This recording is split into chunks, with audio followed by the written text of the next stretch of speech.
मेरा ईमान ही मेरी ताकत है और मैं अपनी मंजिल तक पहुंचूंगा। चुप कर, हमें कुछ नहीं सुनना, निकल जाओ यहाँ से। मेरी बात तो सुनिए, ये बहुत जरूरी है। एक ऐसा शख्स जिसे उसकी कमजोरी ने नहीं उसके ईमान ने पहचाना, एक ऐसी कौम जिसने सच को सुना देखा मगर मानने से इनकार कर दिया, और फिर वो वाकया हुआ जिसने जमीन का सुकून छीन लिया और आसमान को लरज़ा दिया। यह है उस शख्स की कहानी जिसे कत्ल तो कर दिया गया मगर उसकी रूह आज तक दुनिया को एक पैगाम दे रही है। ये है हबीब नज्जार, एक ऐसा नाम जिसे सुनकर फरिश्ते भी खड़े हो जाते हैं। लेकिन हबीब के मरने के बाद जो कुछ हुआ वो कभी किसी ने नहीं बताया, और आज हम वो राज खोलने जा रहे हैं। ये कहानी है एक ऐसे शख्स की जो नूर ईमान से रोशन था, लेकिन अंधेरे में डूबी हुई कौम ने उसकी रोशनी को बुझा दिया, मगर उसकी रोशनी बुझकर भी सदियों तक चमकती रही। ये कहानी है हबीब नज्जार की।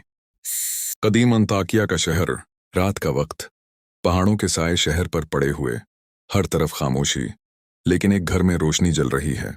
शहर अंताकिया, जहां लोग पत्थरों के बने देवताओं की पूजा करते थे, जहां सच बोलने वाला दुश्मन समझा जाता था, और जहां एक शख्स तारीकी के इस जंगल में चराग बनकर जी रहा था। इसका नाम था हबीब। सब उसे हबीब नज्जार कहते थे क्योंकि वो लकड़ी का काम करता। हबीब बूढ़ा, कमजोर, मगर चेहरे पर नूर। एक दिन अल्लाह के भेजे हुए 3 नबी अंताकिया में दाखिल हुए। वो लोगों को एक ही बात कहते थे, ऐ मेरी कौम, इन रसूलों की पैरवी करो, ये तुमसे कोई अज्जर नहीं मानलते, ये हिदायत पर हैं बूढ़े। चेहरे पर दुख लेकिन आंखों में ईमान की चमक। हबीब का जिस्म कमजोर था मगर ईमान ऐसा कि पहाड़ भी न हिला सकें। उसे पता था सच का साथ देने में खतरा है, मगर वो रखा नहीं है। और एक शख्स दौड़ता हुआ शहर के किनारे से आया। हबीब,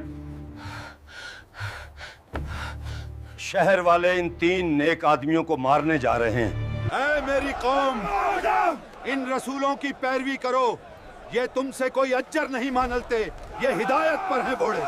ये हिदायत पर हैं। कौम उसे धक्का देती है। सरकर्दा लोग गुस्से से चीखते हैं, बूढ़े तो हमें सिखाएगा, अपने घर वापस जा। मगर हबीब रखने वाला नहीं। हबीब हाथ उठाकर कहता है, मैं उस पर ईमान क्यों न लाऊं जिसने मुझे पैदा किया। तुम किस चीज से डरते हो? अल्लाह से लो। मैं उस पर ईमान क्यों ना लाऊं जिसने मुझे पैदा किया। तुम किस चीज से डरते हो? लो, उसकी तरफ उल्टवा ले। उसकी तरफ पलटो। लोग हंसने लगते हैं, तंज, मजाक, गालियां, मगर हबीब खामोश नहीं होता। सरधावा चल रही है, आंखों में वहशत। लोग हबीब को घेर लेते हैं, और फिर वो वक्त आया जब कौम ने जुल्म की आखिरी हद पार कर दी। एक पत्थर उड़ता हुआ आता है, हबीब के सिर पर लगता है। खून बहता है, लेकिन चेहरे पर मुस्कुराहट। काश मेरी कौम जान ले कि मैंने उनके लिए हक की बात की थी। कई बार कहता है, काश मेरी कौम जान ले कि मैंने उनके लिए हक की बात की थी। लोग उसे पहाड़ के करीब ले जाकर बदतरीन तशद्दुद करते हैं। जब जालिमों ने उसके जिस्म को चीर डाला, अल्लाह ने उसकी रूह को इज्जत के साथ उठा लिया और उसे कहा गया, दाखिल हो जाओ जन्नत में। हबीब हैरान होकर कहता है, काश मेरी कौम जान ले कि मेरे रब ने मुझे बख्श दिया और मुझे इज्जत दी है। जब हबीब की रूह जन्नत में दाखिल होती है, उसे दौर एक मंजर दिखाया जाता है। एक फरिश्ता कहता है, हबीब, तुम्हारी कौम पर अभी फैसला नहीं हुआ। उन पर वो अजाब आने वाला है जिसका तुम्हें अंदाजा भी नहीं। हबीब हैरान होकर पूछता है, क्या इंताकिया मुकम्मल तबाह होने वाला है? क्या उन रसूलों को भी अजियत दी जाएगी? फरिश्ता खामोश रहता है। एक बहुत बड़ा शोर सुनाई देता है, जैसे कोई इंतकाम आसमानों में तैयार हो रहा हो।